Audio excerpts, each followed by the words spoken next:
La gran rebelión. Capítulo 13.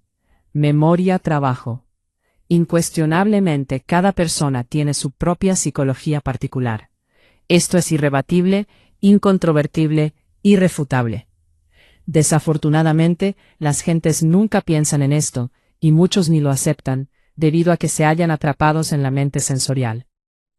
Cualquiera admite la realidad del cuerpo físico, porque lo puede ver y palpar. Empero la psicología es cuestión distinta. No es perceptible para los 5 sentidos, y por ello la tendencia general a rechazarla, o simplemente a subestimarla y despreciarla calificándose de algo sin importancia. Indubitablemente, cuando alguien comienza a autoobservarse, es señal inequívoca de que ha aceptado la tremenda realidad de su propia psicología. Es claro que nadie intentaría autoobservarse si no encontrara antes un motivo fundamental. Obviamente quien inicia la autoobservación se convierte en un sujeto muy diferente a los demás. De hecho, indica la posibilidad de un cambio. Desafortunadamente, la gente no quiere cambiar. Se contenta con el estado en que vive. Causa dolor ver cómo las gentes nacen, crecen, se reproducen como bestias, sufren lo indecible y mueren, sin saber por qué. Cambiar es algo fundamental, pero ello es imposible si no se inicia la autoobservación psicológica. Es necesario empezar a verse a sí mismo con el propósito de autoconocernos, pues en verdad, el humanoide racional no se conoce a sí mismo. Cuando uno descubre un defecto psicológico, de hecho ha dado un gran paso, porque esto le permitirá estudiarlo y hasta eliminarlo radicalmente. En verdad que nuestros defectos psicológicos son innumerables. Aunque tuviéramos 1000 lenguas para hablar y paladar de acero, no alcanzaríamos a enumerarlos a todos cabalmente. Lo grave de todo esto es que no sabemos medir el espantoso realismo de cualquier defecto. Siempre le miramos en forma vana, sin poner en él la debida atención. Lo vemos como algo sin importancia. Cuando aceptamos la doctrina de los muchos, y entendemos el crudo realismo de los 7 demonios que Jesús el Cristo sacó del cuerpo de María Magdalena, ostensiblemente nuestro modo de pensar con respecto a los defectos psicológicos sufre un cambio fundamental.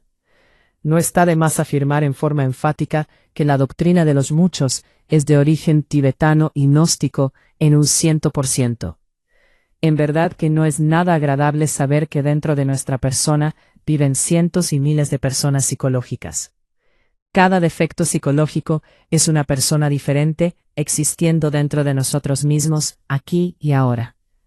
Los 7 demonios que el gran Maestro Jesús el Cristo arrojó del cuerpo de María Magdalena son los 7 pecados capitales: ira, codicia, lujuria, envidia, orgullo, pereza, gula.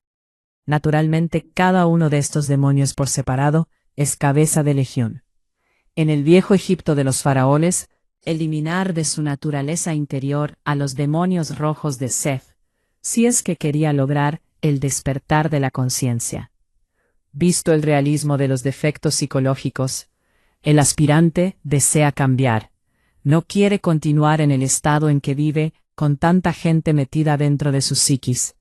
Y entonces inicia la autoobservación. A medida que nosotros progresamos en el trabajo interior, podemos verificar por sí mismos un ordenamiento muy interesante en el sistema de eliminación.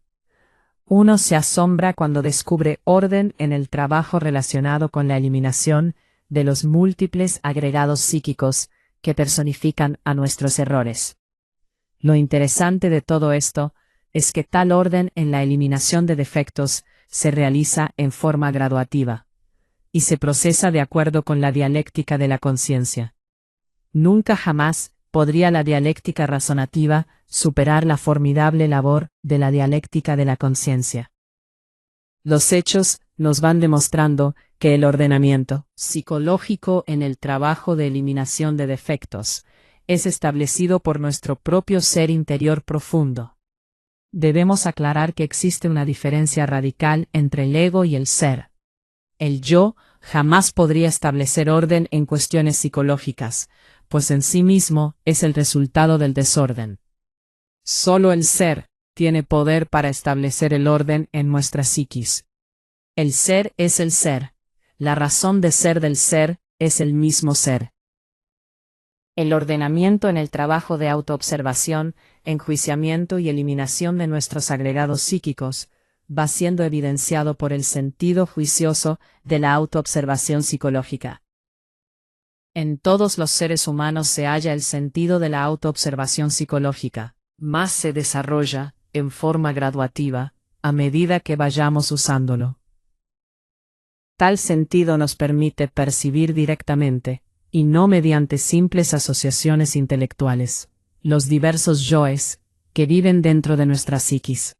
Esta cuestión de las extrapercepciones sensoriales comienza a ser estudiada en el terreno de la parapsicología, y de hecho ha sido demostrada en múltiples experimentos que se han realizado juiciosamente a través del tiempo, y sobre los cuales existe mucha documentación. Quienes niegan la realidad de las extrapercepciones sensoriales son ignorantes en un 100%, bribones del intelecto embotellados en la mente sensual.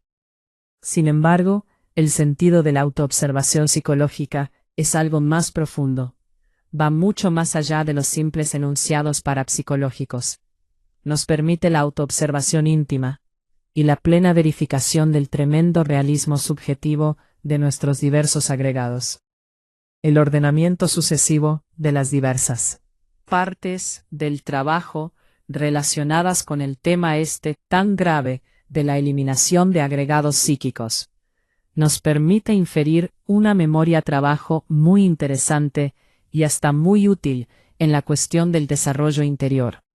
Esta memoria-trabajo, si bien es cierto que puede darnos distintas fotografías psicológicas de las diversas etapas de la vida pasada, juntadas en su totalidad, traerían a nuestra imaginación una estampa viva y hasta repugnante de lo que fuimos antes de iniciar el trabajo psicotransformista radical. No hay duda de que jamás desearíamos regresar a esa horrorosa figura, viva representación de lo que fuimos. Desde este punto, tal fotografía resultaría útil como medio de confrontación entre un presente transformado y un pasado regresivo, rancio, torpe y desgraciado. La memoria-trabajo se escribe siempre a base de sucesivos eventos psicológicos registrados por el Centro de Autoobservación Psicológica. Existen en nuestra psiquis elementos indeseables que ni remotamente sospechamos. Que un hombre honrado, incapaz de tomarse jamás nada ajeno, honorable y digno de toda honra, descubra en forma insólita una serie de yoes ladrones, habitando en las zonas más profundas de su propia psiquis. Es algo espantoso, mas no imposible.